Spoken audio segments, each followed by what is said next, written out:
Assalamualaikum everyone. Welcome back to the new video. Today we are going to solve February March 2024 4-2 mechanics paper. Let's begin with this. Now the question number 1 says that three coplanar forces magnitude 40 Newton, 30 Newton, x Newton acts at a point in the direction shown in the diagram. Given that the forces are in equilibrium, find the value of theta and x. Fair enough. मैंने एक बात बोली भी है, जब भी आपके पास diagonal force आए सबसे पहला काम उसको रिजॉल्व कर दिया करें. ये मेरे पास डायगनल फोर्स है, ये मैंने रिजॉल्व कर दिया. So that is going to become x sine of theta, ये बन जाएगा x cos of theta. Arrow head सबसे ज़्यादा इंपॉर्टेंट है, ये इस डायरेक्शन में, ये इस डायरेक्शन में. उसने हमें क्वेश्चन में कह दिया है तीनों फोर्सेस इक्विलिब्रियम में है, तो स्ट्रेट अवे लिख देते हैं x cos of theta that will be equals to 40 और यहाँ पे आ जाएगा x sine of theta that will be equals to theta. Right, now this is my equation number 2 कह देता हूँ मैं इसको, ये मेरी इक्वेशन 1 है. तो इनको ज़रा नीचे ब्रॉट डाउन करके सॉल्व करते हैं. We are suppose to find the value of x and theta. क्या बनेगा? सबसे पहले अगर मैं यहाँ पे देखूँ तो यहाँ पे मुझे क्या करना चाहिए, इक्वेशन 1 डिवाइडेड बाय इक्वेशन 2. तो क्या होगा, that is going to be x sine of theta divided by x cos of theta is equals to, this is going to be 30 divided by 40. अब ये x और x कैंसिल हो गया, sin theta divided by cos theta that makes up to tan theta is equals to 3/4. तो यहाँ से theta की value कितनी आ जाएगी, that is going to be tan inverse 3 divided by 4. तो थीटा कितना आ जाएगा, पिक योर कैलकुलेटर.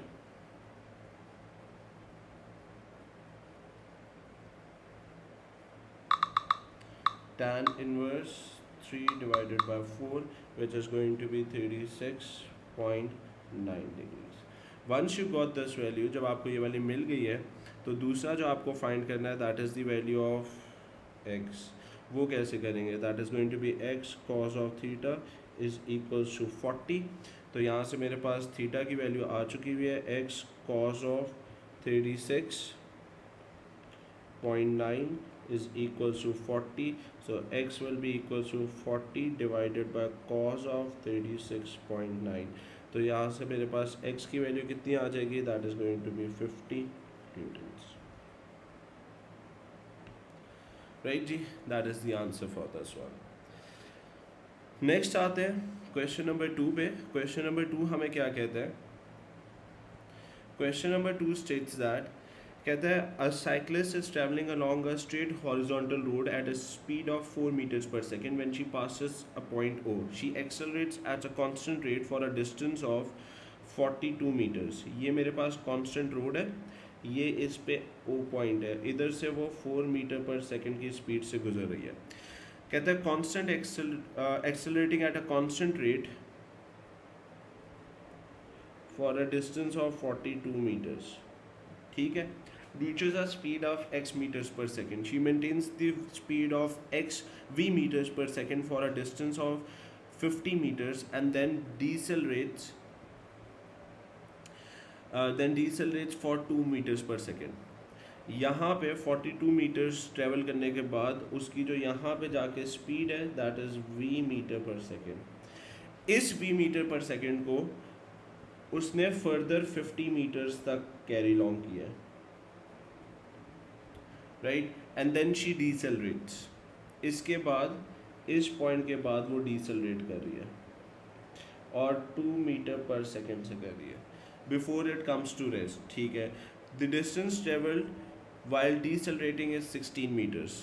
थोड़ा सा फिगर इस तरफ करते हैं, 42 meters बहुत बड़ा बन गया. और डिसेलरेशन जो उसके बाद उसने की है वो 16 meters की है. तो यहाँ पे उसको भी मेंशन कर दो. कहता है find the value of v. हमें v की वैल्यू फाइंड करनी है. यहाँ पे अगर हम देखें तो v मेरे पास कैसे निकल सकता है,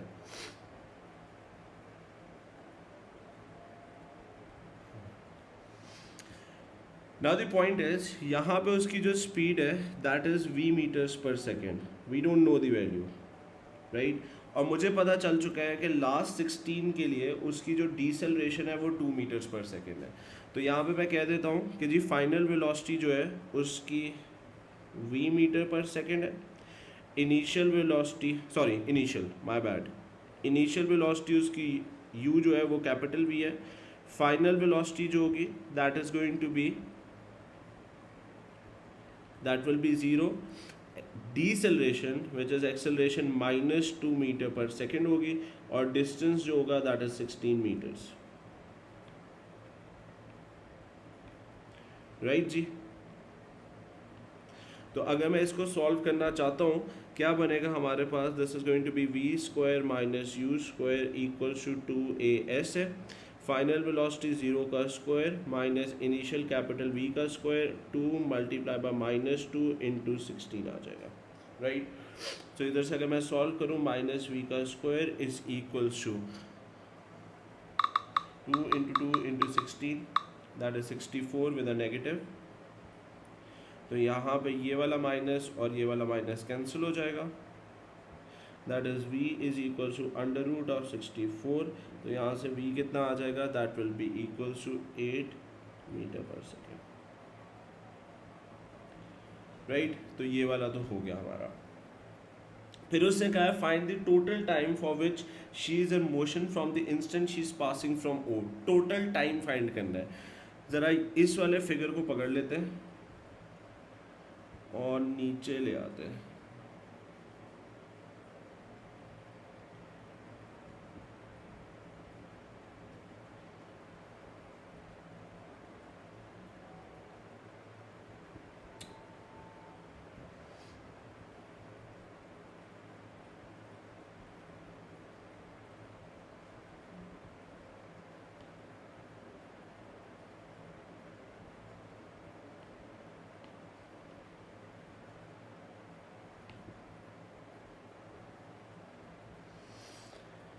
ओके, नाउ ओवर हियर यहाँ पे जो v है हमारे पास वो हमें पता चल चुका है, that is 8 metre per second, और यहाँ पे भी 8 मीटर पर सेकेंड है। ये 50 मीटर्स कवर किया उसने, और ये वाला जो आपके पास कवर हुआ है दैट इज़ 16 मीटर्स, ठीक है।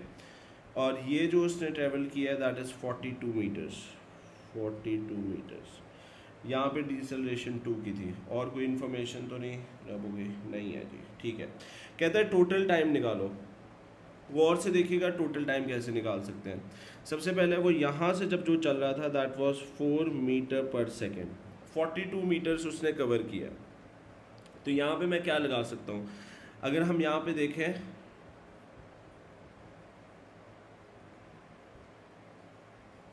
सबसे पहले इस वाले पार्ट की एक्सेलरेशन फाइंड करते हैं। क्या बनेगा, this is going to be, final velocity मुझे पता है 8 मीटर पर सेकेंड की है, initial velocity 4 metres per second की है, डिस्टेंस ट्रेवल आपके पास 42 मीटर्स का है, एक्सेलरेशन आपके पास फाइंड करनी है। तो फाइंड करो यार, v square minus u square is equal to 2as होता है। क्या बनेगा हमारे पास, that is going to be 8 का स्क्वायर माइनस 4 का square is equal to 2 multiply by a into 42। So यहाँ से मेरे पास एक्सेलरेशन जो आती है that will be equals to,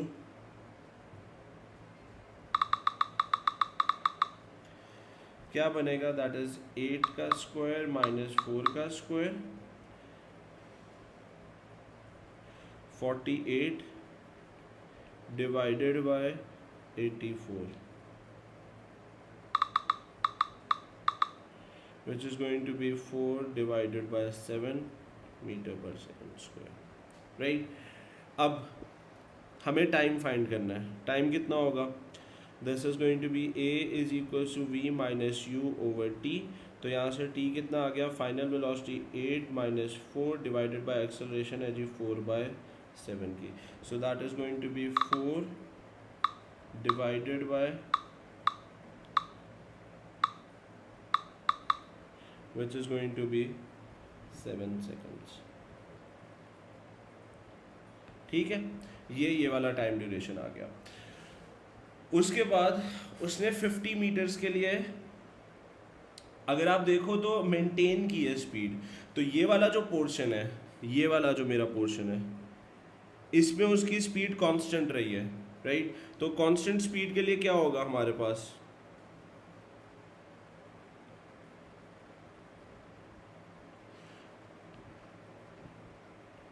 constant speed रही है। तो कांस्टेंट स्पीड के लिए मैं हमेशा कहता हूँ एक ही फॉर्मूला लग रहा होता है, speed is equals to distance over time. Speed उसकी रही है जी 8 की, डिस्टेंस जो उसने किया that is 50 divided by t. तो यहाँ से टाइम कितना आ जाएगा, that is going to be 50 divided by 8 seconds. इसको ऐसे ही रहने देते हैं, एंड में कर लेंगे, ठीक है। ये भी हो गया। उसके बाद फिर उसने हमें क्या कहा है, लास्ट वाले में उसने डीसेलरेट किया है। हमें पता है स्टार्ट उसने 8 मीटर्स, यहाँ पे उसकी कितनी स्पीड है, that is 8 metre per second, और यहाँ पे जाके वो 0 पे आ गया। डीसेलरेशन उसने हमें बता दिया है दैट इज 2, ठीक है। तो क्या बनेगा हमारे पास, final velocity 0, initial 8, acceleration -2, time find करना है। क्या बनेगा, आए फाइंड कर लेते हैं। क्या होगा हमारे पास, that is going to be, कितना आएगा हमारे पास, this is v a is equal to v minus u over t आ जाएगा। एक्सेलरेशन आपके पास कितने की है, that is -2 is equal to this is 0 minus 8 divided by t. तो यहाँ से मेरे पास क्या आ जाएगा, that is going to be t is equal to -8 divided by -2, minus minus cancel, 4 seconds, that makes the answer. तो टोटल टाइम कितना होगा, पहला वाला 7 सेकेंड्स, फिर 50/8 और लास्ट में 4 सेकेंड्स, तीनों को ऐड अप कर दो, क्या होगा, that is going to be 7 + 4 + 50 divided by 8। तो कर देते हैं जी, that is going to be 7 + 4 + 50 divided by कितना है, 8। So that is 17.25 seconds. That makes us the answer. Right, Ji? I hope that is clear to everyone.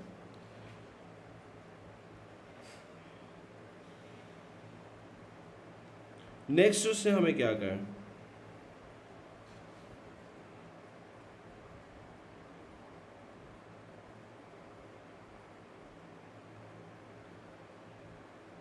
Next वो हमें कहता है an aeroplane flies at a constant speed, the aeroplane is flying horizontal, ठीक है। The aeroplane engine is producing a constant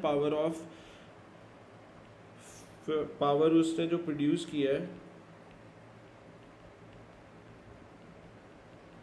इतनी है, and the aeroplane experience a constant resistance to the motion.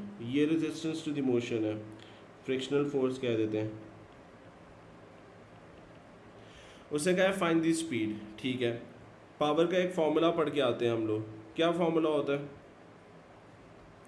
Power is equals to driving force into velocity, right.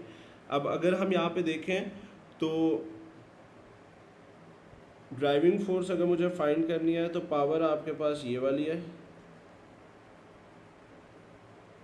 Velocity कितने की है वो find करनी है हमें, वी लिख देता हूँ। कहता है find the speed, constant speed से मूव कर रहा है, स्पीड कांस्टेंट स्पीड से अगर मूव कर रहा है तो forward will be equals to the backward. Forward में आपके पास ड्राइविंग फोर्स है जो कि ये वाली है,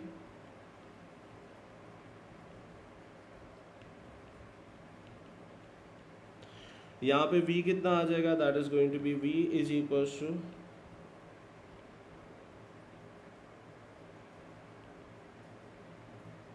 क्या बनेगा, ये 3 जीरोस और ये 3 जीरोस गए, so this is going to be 5500 divided by 25, तो that is going to be 220 meter per second, that is the answer, ठीक है जी। उसके बाद उससे हमें क्या कहा है, बी पार्ट पे चलते हैं। बी पार्ट में वो हमें कहता है दैट, कहता है the aeroplane then ascends 30 metres in 50 seconds. Ascend का मतलब होता है जी ऊपर जाना या 50 सेकेंड्स के अंदर, ठीक है। कहता है the resistance to the motion is no longer constant, the work done against the resistive forces in 30 metres is this, ठीक है। कहता है the mass of the aeroplane is this, find the average power of the aeroplane. आपको average power निकालनी है। कैसे निकाल सकते हैं वो और से देखिएगा। सबसे पहले यहाँ पे अगर हम देखें तो यहाँ पे फॉर्मूला लगेगा work done by driving force minus work done by frictional force equals to change in mechanical energy होगा। अब यहाँ पे क्योंकि ऊपर की तरफ गया है तो हम यहाँ पे लिखेंगे चेंज इन पोटेंशियल एनर्जी, क्योंकि काइनेटिक में तो आएगा नहीं, सेम स्पीड रही है, उसने क्वेश्चन में लिख दिया, ठीक है।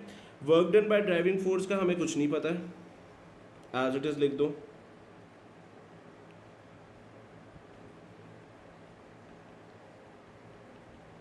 Minus work done by friction force, वो उसने हमें बता दिया है। जीरोस का खास ख्याल रखना, किलो जॉल से, इज इक्वल्स टू, उससे कहा है 300 मीटर्स है, मास भी दे दिया है, तो mgh लगाता हूँ मैं 60,000 रादर, mg10 है इंटू 300 माइनस जिस पॉइंट से स्टार्ट किया वहाँ पे 0, राइट। तो अगर मैं यहाँ से work done by driving force निकालना चाहूँ, now if I want to solve this, so that is going to be work done by driving force is equals to, यहाँ पे कितना आएगा 6 और other this 6 and this 3 multiplies 18 2 3 4 और ये कितने जीरोस आ गए 3 प्लस 27 1 2 3 4 और ये 3, राइट। सो यहाँ से मेरे पास work done by driving force will be equals to 27 plus 18 कितना हो गया,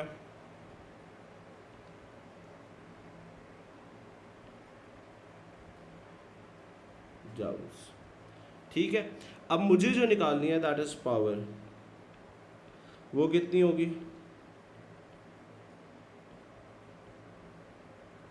डिवाइडेड बाय कितना होगा, टाइम कितना लगा है उसको 50, तो क्या बन जाएगा दिस एंड दिस कैंसल्स, ये और ये कैंसिल हो जाएगा, which is going to be 9। तो यहाँ से मेरे पास कितना आ गया, that is going to be 9 2 3 4 5 6 which can be written as 9,000 kilowatts. That is the answer for us. Right जी, I hope that is clear to everyone.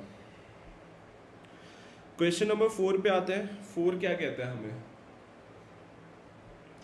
कहता है 2 particles A and B of mass this 0.3 kg 0.1 kg, the particles are attached to the end of light in its extendable string. The string passes over a fixed smooth pulley. The particles hang vertically below the pulley. Both the particles are initially at a height of x meters above the horizontal ground. See the diagram. The system is released from rest. Find the tension in the string and the acceleration of the particle. Simple question है। So सबसे पहले अगर मैं यहाँ पे mark करूँ, this is going to be acting downward 3 Newton, और ये वाला आपके पास कितना होगा, that is going to be 1 Newton.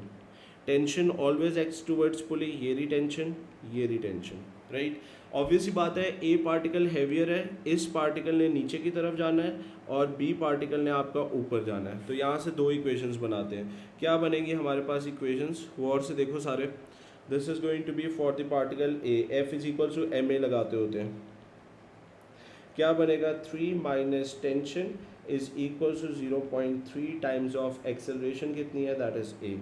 B particle के लिए क्या होगा, that is going to be tension minus 1 is equal to 0.1 times of a. क्या होगा, दोनों को साइमल्टेनियसली सॉल्व कर दो। 3 minus T is equal to 0.3 times a, so tension minus 1 is equal to 0.1 a. क्या होगा आपके पास, this and this cancel, 3 minus 1 that is going to be 2 is equal to 0.4 a. तो यहाँ से ए की वैल्यू जो मेरे पास आती है that is going to be 2 divided by 0.4 which is going to be 5 metre per second square. ठीक है, इसको उठा के प्लेस कर दो किसी भी एक इक्वेशन में, तो टेंशन जो आपके पास आती है यहाँ से मैं स्ट्रेट अवे लिख रहा हूँ 1.5 न्यूटन से। So that makes the answer. I hope that is clear to everyone. फिर उससे हमें क्या कहा है, कहते हैं during the subsequent motion B does not reach the pulley, when A reaches the ground it comes to rest. ठीक है, find given that the greatest height of B above the ground is 1.25 metres. ठीक है बेटा, अब find the value of x. Greatest height जो होगी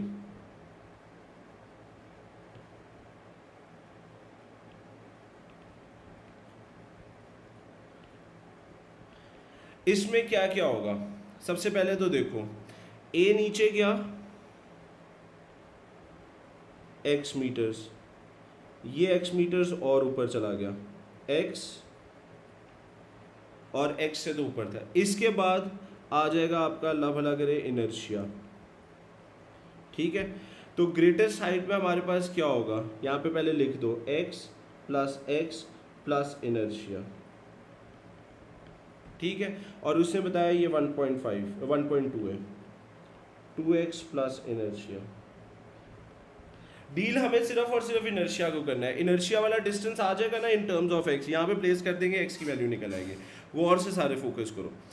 सबसे पहले फाइंड करते हैं कि कितनी स्पीड से ये जो बी पार्टिकल है ये इनर्शिया वाला डिस्टेंस स्टार्ट करेगा। उसके लिए हमारे पास रूल होता है, जितनी स्पीड से ए पार्टिकल ग्राउंड को हिट करता है उतनी स्पीड से दूसरा पार्टिकल इनर्शिया स्टार्ट करता है। तो यहाँ पे लिखता हूँ speed with which A hits floor. ठीक है, क्या बनेगा, रेस्ट से स्टार्ट हुआ है, initial velocity will be 0, final find करनी है। एक्सेलरेशन हमने फाइंड कर लिया, कितनी है जी 5 मीटर पर सेकेंड। डिस्टेंस आपके पास कितना है, दैट इज एक्स।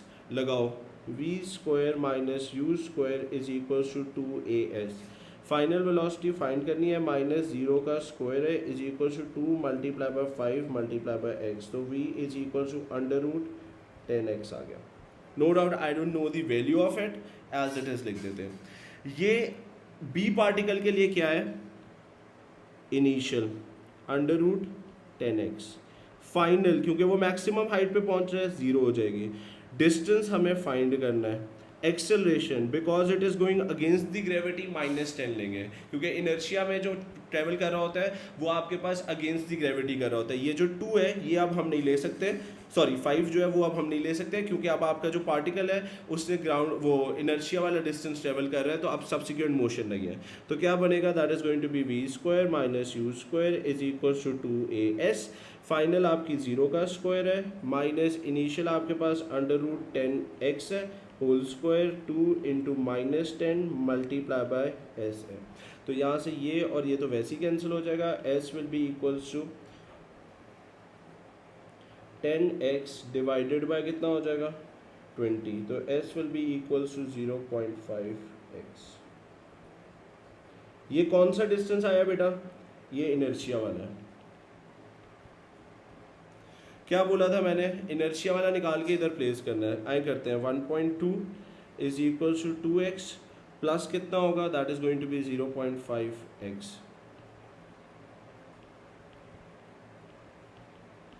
तो यहाँ से x कितना आ जाएगा, that is going to be 1.2 divided by 2.5। तो यहाँ से मेरे पास क्या आ जाएगा, that is going to be 1.2 divided by 2.5, so that is 0.48 metres.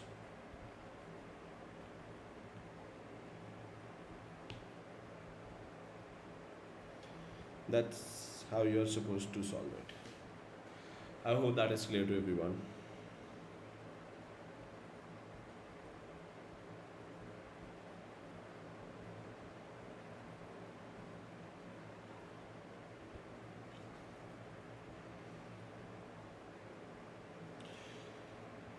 Okay, moving towards question number 5.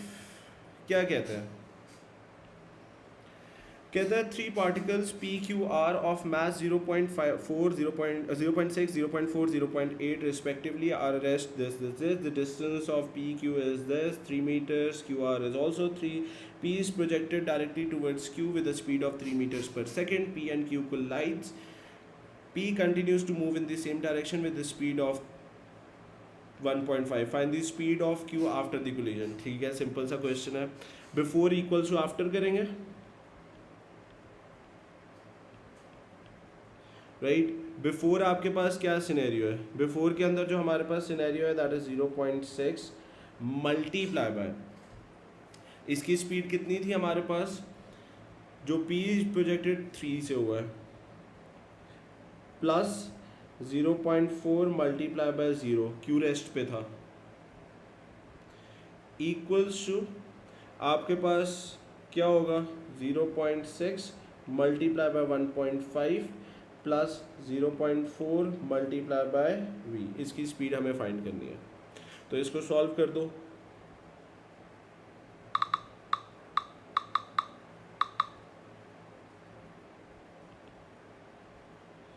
Zero point 6 multiply by 1.5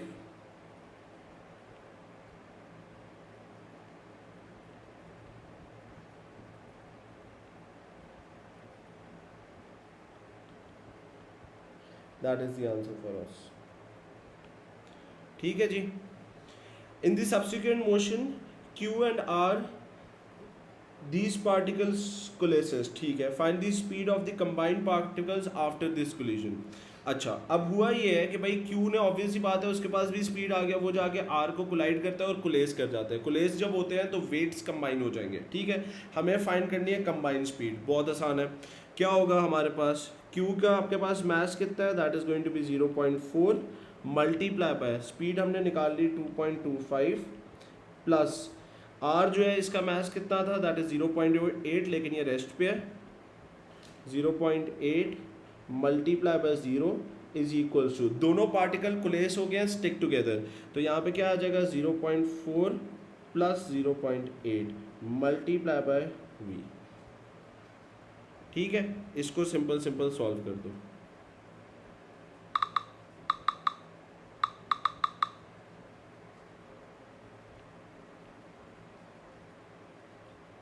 is equals to कितना होगा 1.2 मल्टीप्लाई बाय v. तो यहाँ से मेरे पास v की वैल्यू निकाल लेते हैं.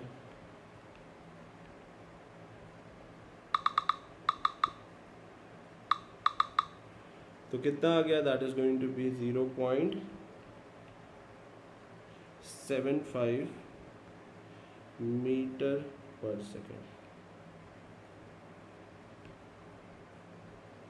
ठीक होगी बात. Simple question. फिर उससे हमें क्या कहा है, कहता है find the time that it take from P when P is immediately projected until an instant when P collides with the combined particle.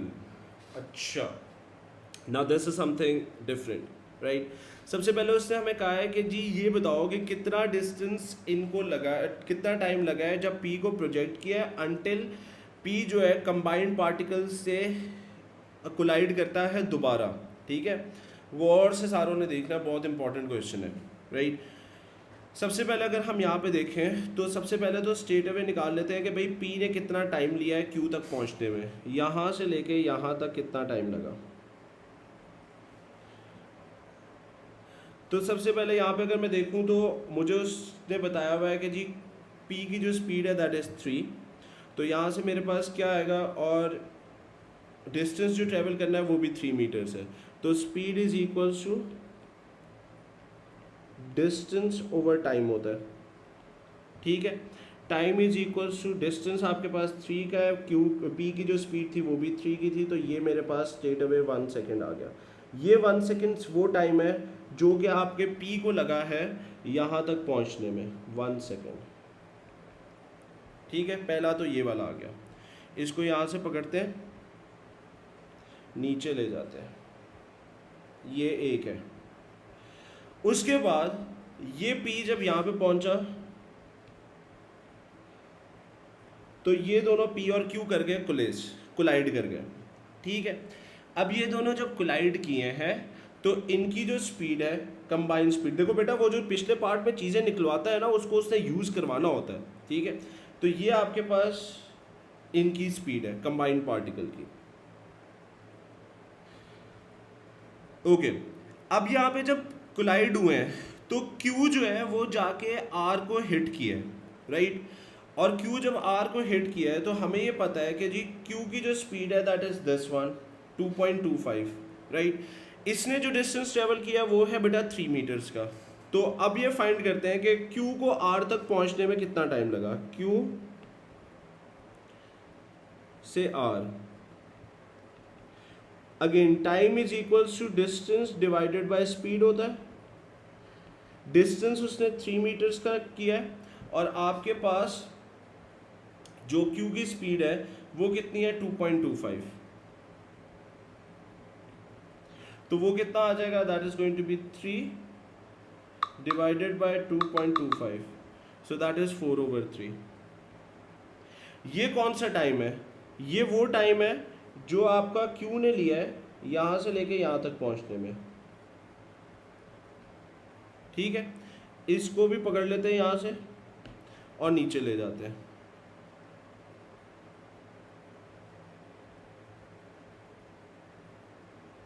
ये QR का आ गया, ऊपर जो हमने निकाला है वो P का है, okay. Now comes the most important part of this question, right. बेटा ये सारे टाइम्स तो हमने निकाल लिए, अब जरा सिनेरियो को ना बिल्डअप करके समझो। आपके पास जो P पार्टिकल है वो यहाँ पे पहुँच गया, हमें सबसे पहले ये फाइंड करना है कि जब Q यहाँ से लेके यहाँ तक पहुँचा है और इसके साथ जाके कोलेस किया है तो बेटा P के पास भी तो स्पीड है, P is also having the speed ना, कितनी स्पीड थी, दैट वाज 1.5। तो ये इसने कितना डिस्टेंस कवर किया हुआ है वो हमें यहाँ पे फाइंड करना पड़ेगा, राइट। गौर से देखो, सबसे पहले अगर मैं यहाँ पे लगाऊँ speed is equals to distance over time, ठीक है। P पार्टिकल की बात हो रही है यहाँ पे, स्पीड है जी P पार्टिकल की कितनी 1.5, डिस्टेंस हम फाइंड करने लगे, टाइम उसको देखना है 4/3 में। 4/3 कहाँ से आया बेटा, ये अभी मैंने फाइंड किया और हमें पता चल गया था Q जो पहुंचा है R तक, ये देखो मैंने लिखा भी हुआ है QR, इसको 4/3 सेकेंड्स लगे। तो इतने टाइम में P कोई रुका हुआ नहीं रहेगा, तो वो कितना डिस्टेंस ट्रेवल करेगा वो फाइंड करते हैं। तो यहाँ से मुझे अगर डिस्टेंस फाइंड करना है तो that is going to be 1.5 multiply by 4 divided by 3। तो यहाँ से कितना डिस्टेंस बन गया बेटा 2 मीटर्स, राइट। गौर से देखना, बहुत इंपॉर्टेंट क्वेश्चन कर रहे हैं हम। यहाँ पे मेरे पास 2 मीटर्स इसने आगे ट्रेवल किया और P पार्टिकल यहाँ पे पहुँच गया। अब एक चीज़ समझो, रिमेनिंग कितना रह गया हमारे पास, रिमेनिंग हमारे पास रह गया ये वाला जो कि 1 मीटर है। लेकिन now comes the most important यानी A स्टार पार्ट। बेटा यहाँ पे आपका Q था, ये आपका R था, ये दोनों स्टिक टुगेदर हो गए। अब जैसे ये कोलाइड करेंगे ये यहाँ पे रुके हुए थोड़ी रहेंगे, ये आगे की तरफ मूव करेंगे। इनके पास स्पीड है, स्पीड हमने फाइंड की भी है, ये देखो हमने स्पीड इन दोनों की कलेक्टिव फाइंड की है विच इज 0.75, राइट। इनके पास ये वाली स्पीड है, ये यहाँ पे रुके हुए नहीं रहेंगे, ये आगे की तरफ मूव करेंगे। और वो आगे की तरफ जब मूव करेंगे वो कितना डिस्टेंस ट्रेवल करते हैं वो हमें पता नहीं है। तो मैं कह देता हूँ भाई ये जो आगे की तरफ इन्होंने मूव किया है ये मेरा x मीटर्स है। आई डोंट नो कितना डिस्टेंस कवर किया उन्होंने, ठीक है, लेकिन ये स्टिक नहीं रहेंगे, आगे की तरफ मूव कर जाएंगे। अब बहुत इंपॉर्टेंट, बहुत ध्यान से समझो इसको, मार्किंग स्कीम में एग्जामिनर ने बड़े अजीब तरीके से किया हुआ है। सबसे पहले बात करते हैं QR जो कंबाइंड पार्टिकल है, speed is equals to distance over time होता है, ठीक है। Time is equals to distance हमने कहा है, उन्होंने x ट्रेवल किया है कंबाइन होके, ठीक है, रुके हुए नहीं रहेंगे कंबाइन होके, डिवाइडेड बाय इनकी स्पीड कितनी थी कंबाइन की 0.75, ठीक है। फिर आते हैं P पे, इसके लिए अगर मैं बात करूं time is equal to distance divided by speed होगी, तो डिस्टेंस हमारे पास कितना होगा इसका, एक तो देखो P ने Q और R को कोलाइड करना है दोबारा से जाके, एक तो उसको ये 1 मीटर्स भी कवर करना पड़ेगा और जो QR ने कंबाइंड ट्रेवल किया है x मीटर्स वो भी करना पड़ेगा। तो यहाँ पे डिस्टेंस कितना बन जाएगा, that is going to be 1 plus x divided by speed आपके पास P की कितनी है, दैट इज 1.5, ये टाइम है। अब देखो ये जो टाइम हमने निकाले हैं ये वो टाइम्स है जिस पे इन्होंने ये डिस्टेंस ट्रेवल किया, अगर मैं इन दोनों टाइम्स को इक्वल करूंगा तभी कोलिजन हो पाएगी, राइट। तो हमें यहाँ पे x फाइंड करने के लिए क्या करना पड़ेगा, इन दोनों को इक्वल करना पड़ेगा। मैं यहाँ से ये सारी की सारी वर्किंग उठा रहा हूँ और मैं नीचे की तरफ जा रहा हूँ, कट कर देते हैं, यहाँ से नीचे आ जाते हैं, ऐड अ पेज, ये आ गया मैं इधर, राइट। तो सबसे पहले इन दोनों टाइम्स को इक्वल करते हैं, time of Q R is equal to time of P. बेटा ये टाइम्स को इक्वल क्यों कर रहा हूं मैं, ये टाइम्स को मैं इसलिए इक्वल कर रहा हूं क्योंकि देखो जब भी कोलिजन होती है टाइम इक्वल होते हैं तभी कोलिजन हो पाती है, अदरवाइज तो कोलिजन ही ना हो पाए। तो यहाँ पे मेरे पास क्या आएगा, that is going to be x divided by 0.75 is equal to 1 plus x divided by 1.5। तो यहाँ से सबसे पहले x की वैल्यू निकालते हैं, क्रॉस मल्टीप्लाई होगा 1.5x is equal to 0.75 multiply by 1 plus x। तो यहाँ से मेरे पास क्या आ गया, 1.5x is equal to 0.75 plus 0.75 times of x। इसको उठा के इधर ले जाओ,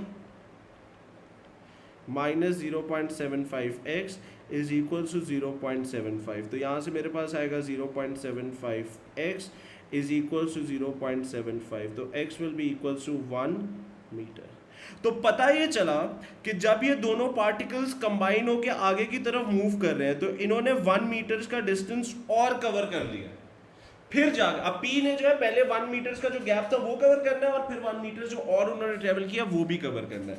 तो अब अगर मुझे फाइंड करना है टाइम, तो किसी भी एक इक्वेशन में प्लेस कर दो, time is equal to x divided by 0.75 था, ये हमने QR की इक्वेशन बनाई थी ना, x की वैल्यू मेरे पास आ गई कितनी, 1। तो यहाँ पे लिख देते हैं x इज 1 डिवाइडेड बाय 0.75। तो यहाँ पे मेरे पास क्या बनेगा, this is going to be 1 divided by 0.75 जो कि आपके पास कितना आता है, that is going to be 4/3 seconds. इस 4/3 सेकेंड्स मोर के बाद आपका QP जो है वो दोबारा से इनके साथ जाके कोलाइड कर जाएगा। इसको भी उठा लेते हैं यहाँ से और नीचे ले जाते हैं यहाँ पे। तो अब हमें अगर टोटल टाइम निकालना है बेटा, तो टोटल टाइम कितना होगा,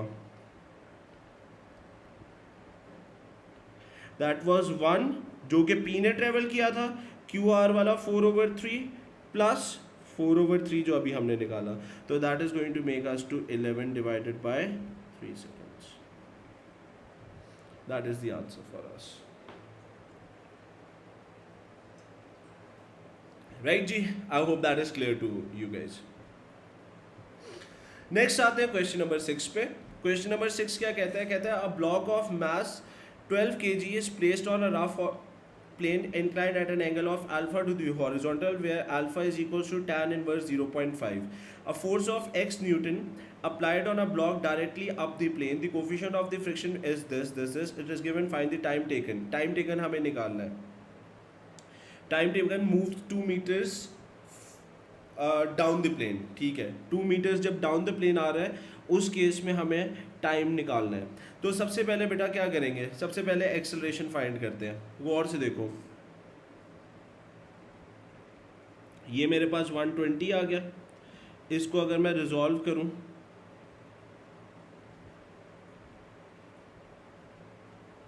तो यहाँ पे मेरे पास आएगा 120, यहाँ पे कितना आ जाएगा 120 साइन ऑफ अल्फा, ये अल्फा, ठीक है।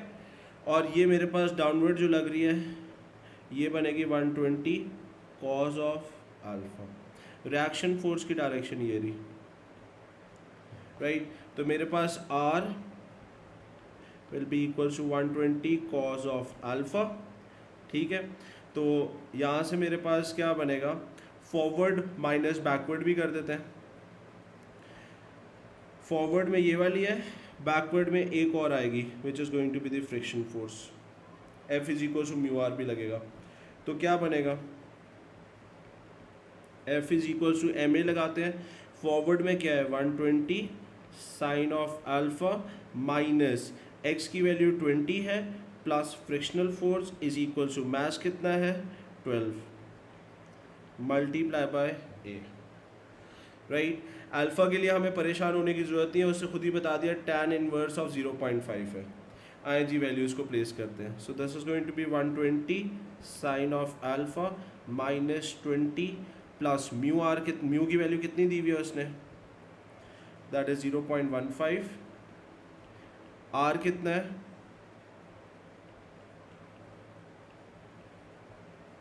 and this close the bracket is equals to 12 into a। ठीक है जी, तो अल्फा की वैल्यू यहाँ से प्लेस करके सब्स्टिट्यूट कर देते हैं। तो यहाँ से मैं स्ट्रेट अवे लिख रहा हूँ, एक्सेलरेशन जो हमारे पास आती है 1.46 आ जाती है मीटर पर सेकेंड। उसने हमसे एक्सेलरेशन नहीं पूछी है, उसने जो हमसे क्वेश्चन पे पूछा है वो उसने हमें कहा है that we are suppose to find time taken. आई जी कर लेते हैं, क्या होगा हमारे पास, इनिशियली रेस्ट से स्टार्ट हुआ है, इनिशियल वेलोसिटी 0, एक्सेलरेशन हमने निकाल ली 1.46 की, टाइम हमें फाइंड करना है, डिस्टेंस हमें पता है उसने 2 मीटर्स का कवर किया। तो हमारे पास क्या बनेगा, this is going to be speed S is equal to U T plus half A T square, distance हमारे पास 2 है,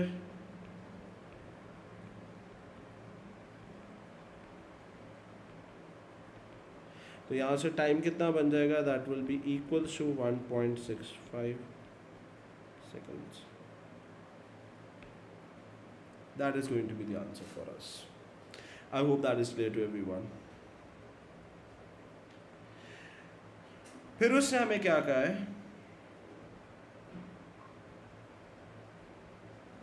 कहते हैं it is given that mu is not equal to 0.15, that when x is equals to 10 the block is on a point of sliding down the plane।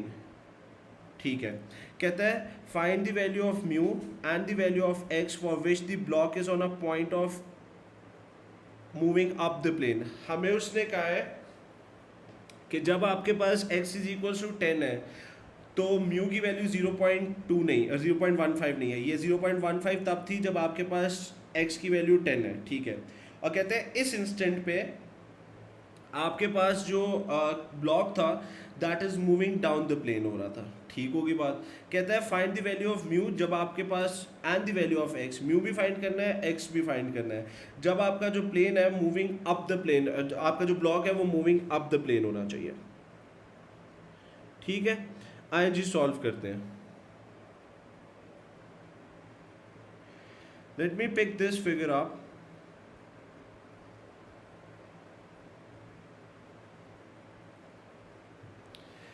यहाँ पे उसने एक बात लिखी है at a point of moving up, तो यहाँ पे मैं एक चीज़ कह सकता हूँ, ये वो पॉइंट है जिसको हम आम तौर पे कहते हैं लिमिटिंग इक्विलिब्रियम। राइट, जिसमें आपके पास क्या होगा कि आपके जो ब्लॉक है वो मूव नहीं कर रहा है, एट अ पॉइंट है moving up, right, limiting equilibrium पे, लेकिन फ्रिक्शन एक्ट करना शुरू हो जाएगी डाउन द प्लेन पे। जब उसने कहा है एक्स की वैल्यू 10 है, ठीक है, मूविंग डाउन द प्लेन है, तो फ्रिक्शन आपके पास इधर एक्ट करेगी। ठीक है, इसको रिजॉल्व कर लेते हैं, that is going to be 120 और ये आ गया अल्फा, ये क्या बन जाएगा 120 साइन ऑफ अल्फा। राइट, तो अब मेरे पास क्या बनेगा, गौर से देखो, फॉरवर्ड में मेरे पास लग रही है 120 sine of alpha is equal to, backward में फ्रिक्शन है प्लस 10 है। राइट, गौर से देखिएगा सारे, अभी कोई लिखेगा नहीं, 120 sine of alpha is equal to, उससे कहा है mu is not equal to 0.15, तो म्यू आर कितना होगा 120 cos of alpha plus 10। Alpha की वैल्यू tan इनवर्स कितनी दी हुई थी 0.5, दैट इज 26.6 कर लेते हैं अल्फा। तो यहाँ से मेरे पास कितना बन जाएगा 120 sine of 26.6 is equal to mu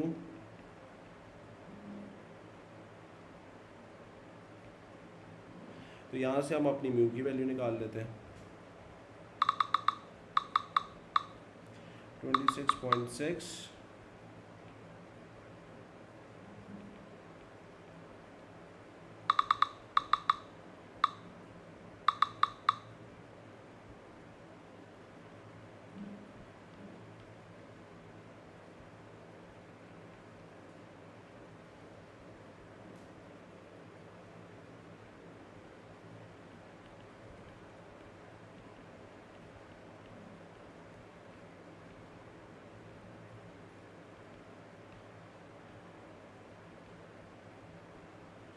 क्या होगा हमारे पास, this is going to be 43.73 divided by 107.3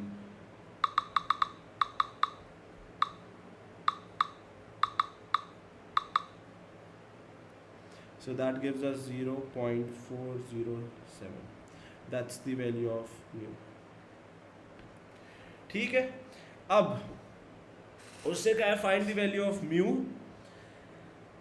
वो हमने फाइंड कर ली और अब वो आपका पार्टिकल जा रहा है अप द प्लेन, उसके लिए हमें and the X for which the particle is moving up the plane, ठीक है। एक्स जो है तब फाइंड करना है जब अप द प्लेन जा रहा है, वो और से देखो क्या होगा।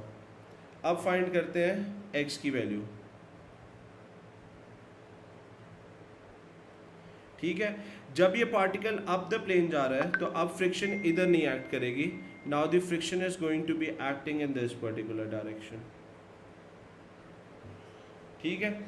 अब दोबारा से लगाते हैं, अभी भी इक्विलिब्रियम है, लिमिटिंग इक्विलिब्रियम है। This is going to be X is equals to, ये इस डायरेक्शन में लग रहा है, ये downward, so that is going to be friction plus 120 sine of alpha, right. इसको सॉल्व कर दो in order to get the value of X. X will be equals to mu R plus 120 sine of alpha, so X will be equals to mu हमने निकाल लिया 0.407, R 120 cos of alpha है plus 120 sine of alpha, क्या बनेगा हमारे पास, x will be equals to cos of alpha कितना है 26.6,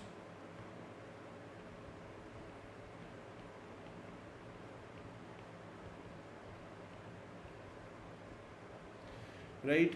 वो और से देखें,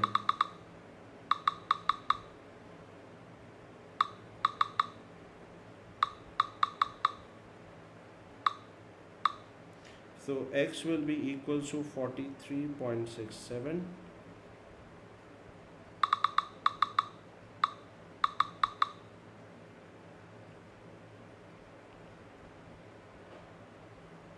तो क्या बन जाएगा 43.67 plus 53.73, so that gives us x is equal to 97.4 Newton. That leads us to the final answer. Right जी, I hope that is clear to everyone. Moving to is the next and the last question. क्या कहता है, कहता है a particle moves in a straight line, the velocity v meters per second.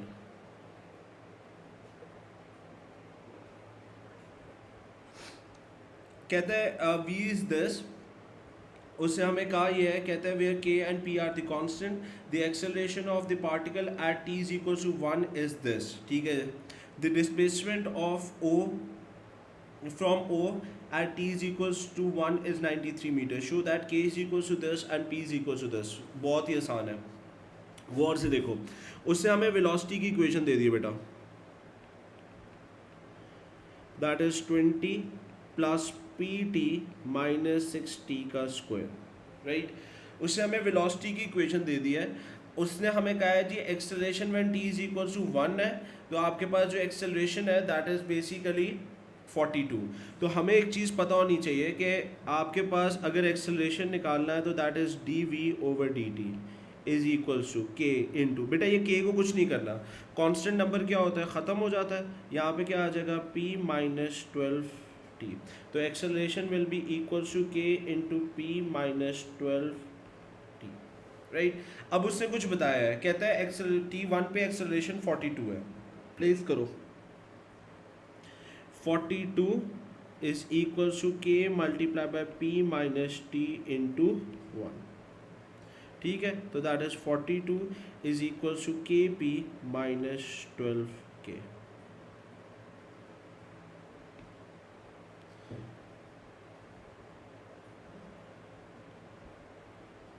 ठीक होगी बात।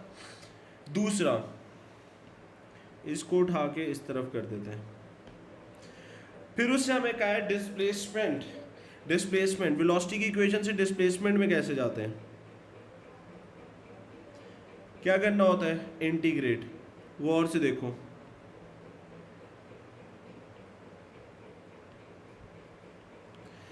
ठीक है। v इज इक्वल्स टू, के को बाहर निकाल रहा हूं, v नहीं होगा, डिस्टेंस होगा, integral 20 plus P T minus 6t square D T.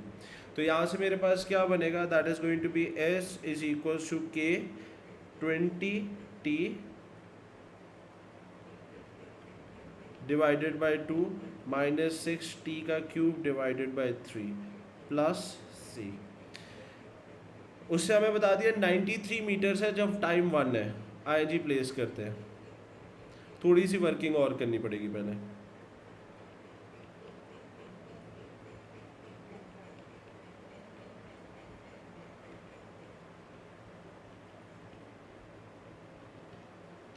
Right, जब t इज इक्वल टू 1 है, s 93 है।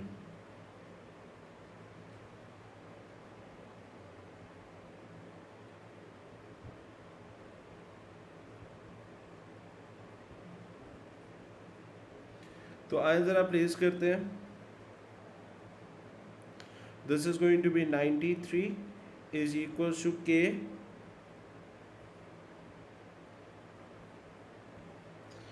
क्या होगा 20 plus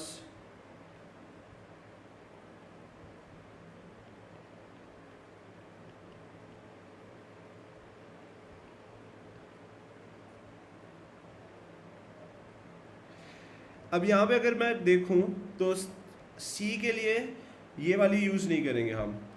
for value of c before we do that, एक चीज़ हमें और यूज़ करनी चाहिए, वो ये है कि जब ये इनिशियली स्टार्ट हुआ है t इज इक्वल टू 0 पे, तो डिस्टेंस भी 0 है, तो उससे हमारे पास जो c की वैल्यू आएगी that will be also equals to 0। Place करेंगे तो वो 0 हो जाएगा। तो यहाँ से मेरे पास s इज इक्वल्स टू के इंटू 20t प्लस क्या बनेगा p ओवर 2t का स्क्वायर माइनस 2 इंटू टी का क्यूब। तो यहाँ से अगर मैं सॉल्व करूँ तो s will be equals to क्या बनेगा, अब यूज़ करेंगे उससे हमें जो बताया है, t इज इक्वल्स टू 1 पे डिस्टेंस या डिस्प्लेसमेंट 93 है। अब प्लेस करो, क्या बनेगा, that is going to be 93 is equals to के into 20 into 1 plus p divided by 2 into 1 का स्क्वायर माइनस 2 इंटू 1 का क्यूब। तो यहाँ से मेरे पास क्या आएगा, 93 इज इक्वल्स टू के multiply by 20 plus 1 over 2p minus 2 आ जाएगा। Right, so this is the second equation. ये जो दो इक्वेशंस निकली हैं, फर्स्ट और सेकेंड, इन दोनों इक्वेशंस को अगर हम साइमल्टेनियसली सॉल्व करें तो हमारे पास हमारी p और t की वैल्यू आ सकती है। तो मैं यहाँ पे स्ट्रेट अवे आंसर लिख रहा हूँ जो कि उसने शो करने के लिए कहा है, p 26 है और k की वैल्यू 3 है, ये हमें शो करना है। All you have to do is that दोनों इक्वेशंस को साइमल्टेनियसली सॉल्व कर दें। I hope that is clear to everyone. Next उसने हमें क्या कहा है, कहता है find the distance moved and the particle by the particle between the time at which the acceleration is 0 and the time at which the velocity is 0, right? तो सबसे पहले हमने p और t की इक्वेशंस वैल्यूज निकाल ली हुई है। अपनी इक्वेशन को पूरा करो,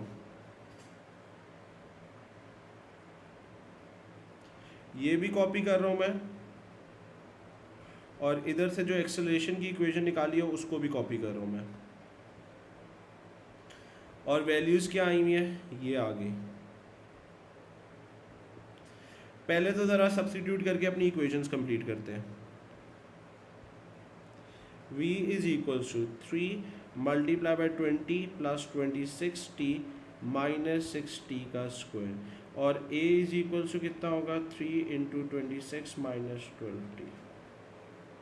ठीक है, ये हमारे पास स्टेट अवे आ गया। उसने कहा है कि जी अपनी value find the distance moved, distance moved निकालना है जब पार्टिकल के दरमियान में by the particle between the time eight which the acceleration is zero and velocity is zero. अच्छा, तो सबसे पहले टाइम निकालते हैं, एक्सेलरेशन को जीरो कर दो,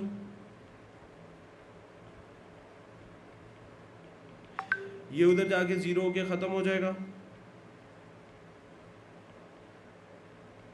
तो टाइम आपके पास कितना आ जाएगा,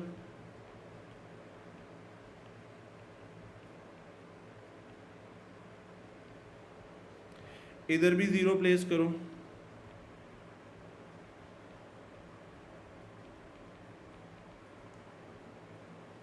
so that is going to be 20 plus 26t minus 6t का स्क्वायर इक्वल्स टू जीरो।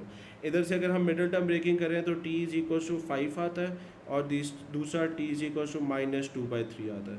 तो ये तो हो नहीं सकता, एक ये टाइम है और एक ये टाइम है, राइट।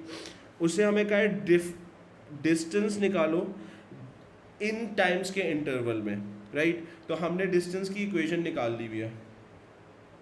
क्या आई थी हमारे पास डिस्टेंस की इक्वेशन, ये पड़ी हुई है। इसको यहाँ से करते हैं कॉपी, यहाँ पे लाके करते हैं पेस्ट, k की वैल्यू इधर भी सब्स्टिट्यूट करते हैं। सबसे पहले तो k कितना था हमारे पास, दैट इज 3, p कितना है आपके पास 26,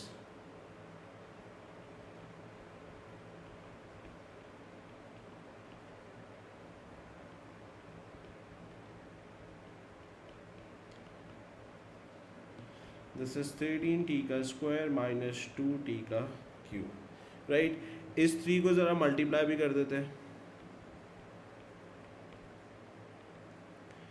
39t का स्क्वायर माइनस 6t का क्यूब। अब उसने कहा है इस इंटरवल में, ये जो इंटरवल है 13/6 और 5, इसके दरमियान का डिस्टेंस, तो कुछ भी नहीं करना है बेटा, इधर लिमिट्स लगा दो, 13/6 से लेके 5 और यहाँ पे लिख दो dt, राइट। और यहाँ पे एक चीज़ याद रखना है, इसको इंटीग्रेट नहीं करना है, ये लिमिट्स लगानी है इंटरवल। अक्सर बच्चे इंटीग्रेट दोबारा कर देते हैं, इंटीग्रेट हमने ऑलरेडी कर दिया हुआ है, 13/6 है और यहाँ पे 5 है, simple upper limit minus lower limit करना है। आए करते हैं, 13 divided by 6, sorry upper limit 5 है, so that is 5 plus 39 into 5 का स्क्वायर माइनस 6 इंटू 5 का cube, upper limit minus lower limit.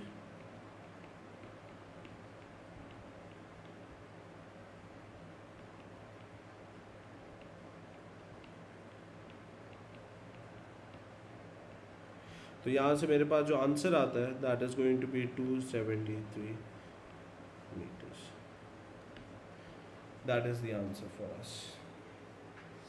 I hope this is clear to everyone, and this comes to the end of this paper.